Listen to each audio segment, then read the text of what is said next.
नमस्कार दोस्तों, संकल्प मैथ्स क्लासेस में आपका स्वागत है। कंपाउंड इंटरेस्ट का ये पहला भाग है और इसका पहला सवाल है। हमें किसी प्रकार के किसी सूत्र की आवश्यकता नहीं है, बिना सूत्रों के ही हमें सारे सवाल हल करने हैं।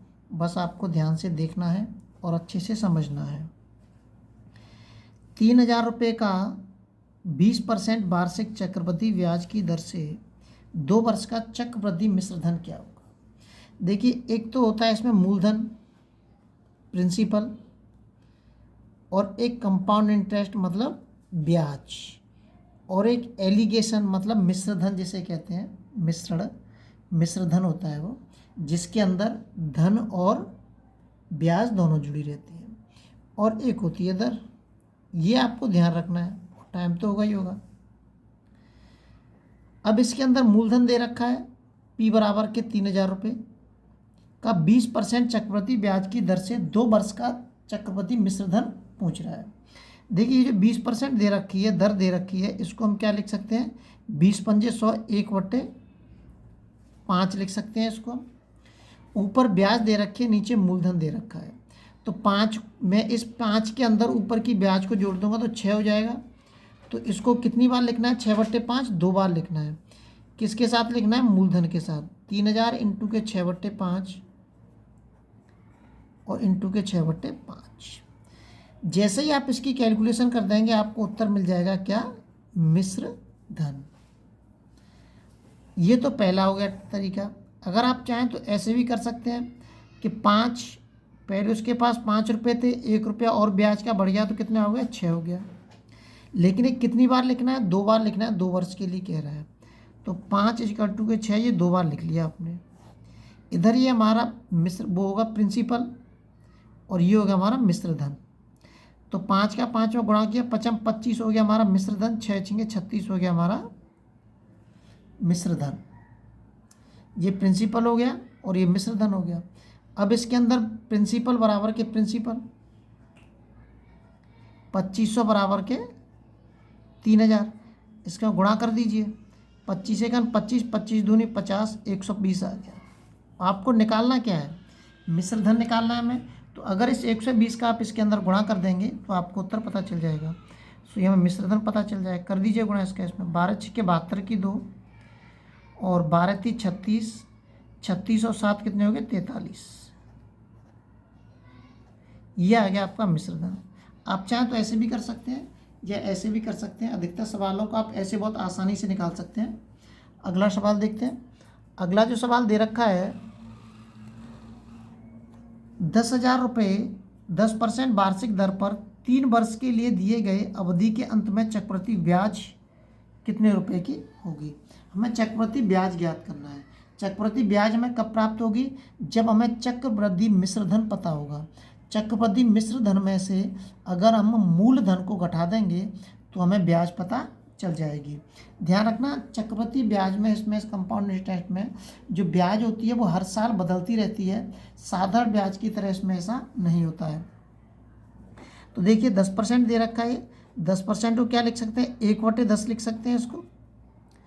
तो ऊपर कितना दे रखा है? 1 दे रखा है, 3 बार लिखना है। ऐसे आप 3 बार कर दीजिए। 10 = के 11 और 10 = के 11 और 10 = के 11।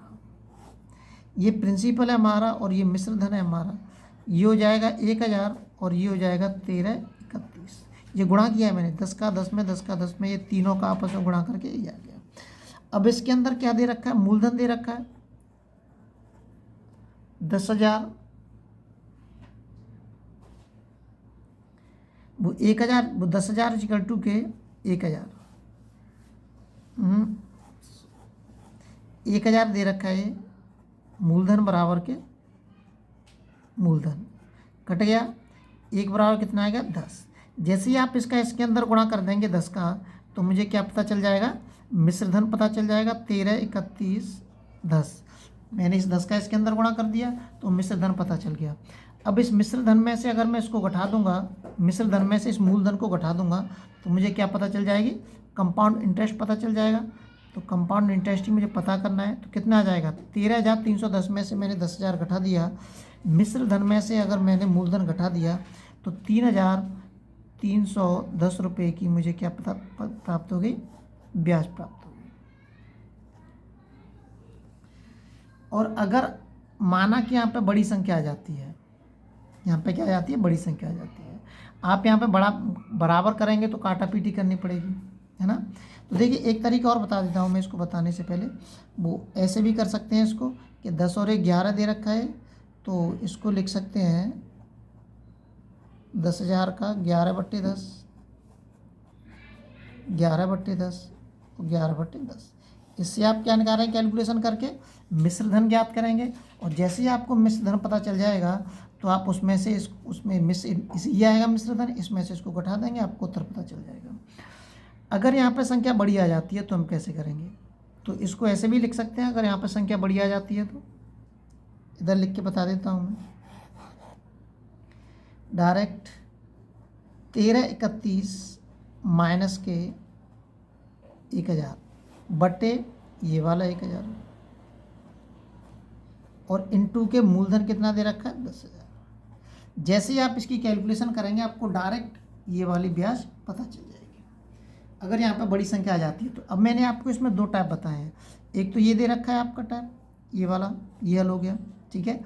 ये तो मैंने इसका एक बता दिया यहाँ पे, इससे कोई मतलब नहीं है, इसका ये पार्ट है। और एक टाइप ये रहा, दो टाइप से आपको मैंने ये सवाल बता दिया है। अगला सवाल देखते हैं। अगला जो सवाल दे रखा है, किसी धन का 10% वार्षिक ब्याज की दर से चक्रवृद्धि मिश्र धन इतना दे रखा है, वह धन ज्ञात कीजिए 3 वर्ष में इतना दे रखा हो। तो ऐसे ही है, 10% इक्वल टू 1/10 लिख सकते हैं। 10 और 1 कितने हो गए, 11 हो गए। मिश्र धन दे रखा है, इसके अंदर क्या पूछ रहा है, इसके अंदर मूलधन पूछ रहा है। तो सीधा कर दीजिए, मूलधन अगर P दे रखा है, मूलधन P दे रखा है 10 और 1 11, 11/10, 11/10, 11/10 बराबर के 6,655। तो जैसे ही मैं इसकी कैलकुलेशन करूँगा मुझे क्या पता चल जाएगा, मुझे पता चल जाएगा इसका मूलधन। और अगला टाइप देखते हैं हम इसमें, ये हमारा प्रिंसिपल है और ये हमारा मिश्र धन है। 10 से 11, 10 से 11 और 10 से 11 तीन बार ही लिखेंगे क्योंकि 3 वर्ष के लिए कह रहा है वो। ये आ जाएगा गुणा करके 1000 और ये हो जाएगा 1331। इसके अंदर मिश्र धन दे रखा है, हमारा मिश्र धन ये है, तो ये वाला मिश्र धन इस मिश्र धन के बराबर हो जाएगा। ये आ जाएगा 1331 बराबर के 6,655। ये इससे कट जाएगा 5 बार, कितना आएगा 5। जैसे ही मैं इस 5 का इसके अंदर गुणा करूँगा तो मुझे क्या पता चल जाएगा, मूलधन पता चल जाएगा। P बराबर के 5 का इसमें गुणा किया मैंने, 5,000 रुपये मेरा मूलधन आ गया। अगला सवाल देखते हैं। अगला जो सवाल दे रखा है, एक 2500 रुपये की राशि चक्रवृद्धि ब्याज की एक निश्चित दर से 2 वर्ष में 8100 रुपये हो जाती है।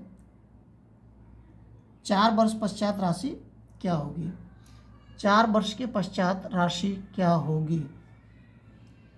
तो देखिए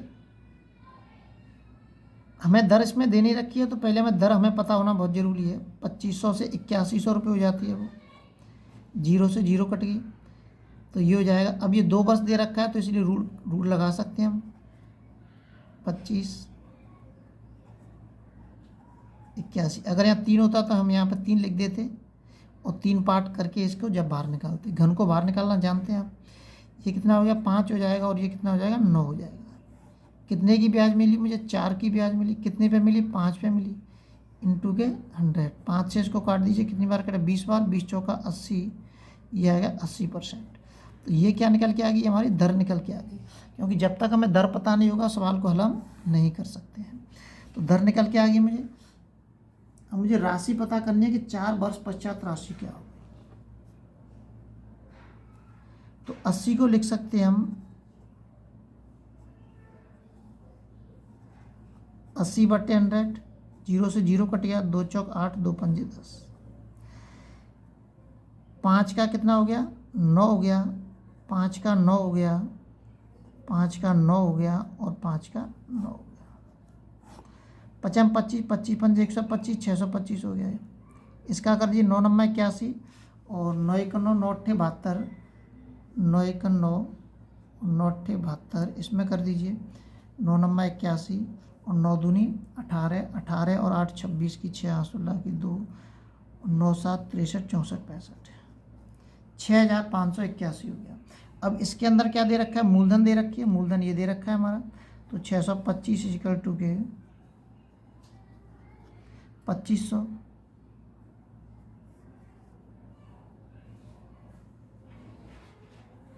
चार वर्ष पश्चात राशि मिश्र धन इसके अंदर पूछ रहा है, ध्यान रखना है। इसको इससे काट दीजिए, 25 से कट जाए, 25 में 25 625 और 25 से 25, 25 से इसको कुछ फिर से काट दिए, 25 चौका 100। अगर आप इस 4 का गुणा इसमें कर देंगे तो आपको क्या पता चल जाएगा, हमें पता चल जाएगा मिश्र धन, ये हमारा प्रिंसिपल है और ये मिश्र धन है हमारा। तो 4 का इसके अंदर गुणा कर दीजिए सीधा, 4 एकन 4, 4 छिंगे 24 की 4 16 की 2, 4 पंजे 20 21 22 और 4 छिंगे 24 25 26, ये आपका क्या होगा मिश्र धन।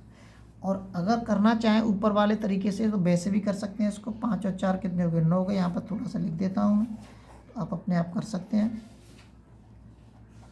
2500 दे रखा है तो 5 और 4 9, 9 बट्टे 5, 9 बट्टे 5, 9 बट्टे 5, 9 बट्टे 5, क्योंकि 4 बार कह रहा है, आप इसकी कैलकुलेशन कर देंगे आपको मिश्र धन पता चल जाएगा। अगले वीडियो में फिर मिलते हैं आपसे, अभी इसके और भी सवाल अपशेष बचे हुए हैं।